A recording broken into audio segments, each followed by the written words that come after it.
How to enable or disable raw image editor on the Samsung Galaxy S25, S25 Plus, Edge or Ultra. First, tap on the home button to return back to the home screen. Now from the home screen, open up the picture gallery. Then in the gallery, simply open up a picture.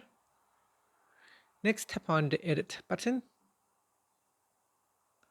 Then we go to the top here and tap on the more button and tap on settings. In settings, you can tap on the raw image editor. Tap on the toggle button to turn it off or switch it on. So if you want to turn it off, just tap on that to turn it off. And that's it. So we have now switch it off, or you can go back in here and switch it back on. Finally, tap on the home button to return back to the home screen. Thank you for watching this video. If you find it helpful, please like and subscribe to my channel for more videos.